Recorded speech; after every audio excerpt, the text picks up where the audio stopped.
মূলত ফার্স্ট যে physics first পেপারে যে পরীক্ষাটা হয়েছিল সেটা সম্পূর্ণ প্রায় কারিকুলামের বাইরে, মানে যেগুলো অ্যাডমিশন টাইমে পরীক্ষা হয় সেগুলোর কারণে আমরা প্রথমেই আমরা আন্দোলন করেছিলাম। যেহেতু আজকে পরীক্ষাটা হয়ে গিয়েছে, আমরা বর্তমানে কোনো পরীক্ষা বাতিল চাচ্ছি না, কিন্তু যে কালকে আমাদের ভাইদের উপর ঢাকাতে হামলা হইলো তার প্রতিবাদেই মেইনলি আমরা আজকে থানাতে অবস্থান করছি, যেন শিক্ষামন্ত্রীর নামে মামলা নেওয়া হয় এবং যে সকল পুলিশ আমাদের ভাইকে অকথ্য ভাষায় কথা বলে হামলা করেছে তাদের তাদের নামেও যেন বিচার করা হয়, এটাই ছিল আমাদের দাবি। কিন্তু ঢাকার মতো একটা একটা রাজধানী কেন্দ্রীয় স্থান, সেখানে আমাদের ভাইদের উপর তারা হামলা করতেছে, এটা মানার মতো না। একবার যদি শিক্ষামন্ত্রী একবার যদি আমাদের ভাইদের সাথে কথা বলতো তাহলে কিন্তু অনেক কিছু সমাধান করা সম্ভব ছিল। এটা কিন্তু আপনারাও জানেন, আমরাও জানি যে একটা মাত্র তাদের সাথে বসার মাধ্যমে পুরা আজকের এই দিনটা দেখতে হইতো না।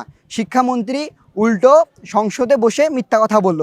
কেমন মিথ্যা কথা? সে বলল যে প্রশ্ন নাকি 2 বছর আগে হয়েছে, কিন্তু আমাদের যে প্রতিষ্ঠানের স্যাররা আছে তারা বলেছে তারা প্রশ্ন করার সময় বোর্ডে গিয়ে তাদের প্রশ্ন জমা দিয়েছে, অভিন্নর বিষয়ে তাদের সাথে কথা বলার পরে তারা প্রশ্ন জমা দিয়েছে। এবং 2 বছর আগে যদি পরীক্ষার প্রশ্ন হয়ে থাকে তাহলে তো আগে ছিল শর্ট সিলেবাসে আপনার কি বলে কারিকুলাম কোশ্চেনগুলো, তাহলে তো উনি কীভাবে জানতো যে 2 বছর আগে আমাদের ফুল সিলেবাসেও হইতে পারে? এইটা তো সে ভুল একদম কথা বলল। এবং সে উল্টাপাল্টা যা বোঝানো যায় সংসদে দাঁড়িয়ে সবার সামনে জাতির সামনে সব কথা বলল। যেহেতু আমাদের প্রথম দাবি ছিল যে পরীক্ষা আজকে না দিয়ে চট্টগ্রামের সাথে নিলেই আমরা মেনে নিতাম, কিন্তু তিনি ওটা করলো না। দ্বিতীয়ত আমাদের উপর ভাইদের উপর হামলা করলো। আমরা এটা কি বলে তীব্র প্রতিবাদ জানাই। আমরা মূলত মামলা দিতে এসেছিলাম। তারা আমাদের আশ্বাস দিয়েছে যে আমাদের কাগজটা তারা নেবে, পরবর্তীতে আমাদের যত সহযোগিতা করা সম্ভব, যেহেতু আইন বলতে একটা কিছু আছে বাংলাদেশে, সেই আইনের মাধ্যমেই তারা সেটা বাস্তবায়ন করতে চেয়েছে, যে আমাদের সর্বোচ্চ সহযোগিতা করতে চেয়েছে আর কি। আমরা এখন কাগজটা বানিয়ে এখনই জমা দিব, যেহেতু আমরা সকল শিক্ষার্থী পরীক্ষা থেকে ডিরেক্ট চলে এসেছিলাম, তাই মামলা করা হয়নি। বর্তমানে মামলার কাগজটা তৈরি করে আমরা তাকে জমা দিব। হ্যাঁ, আমরা চাই প্রথমত শিক্ষামন্ত্রীকে প্রধান আসামি করে আমরা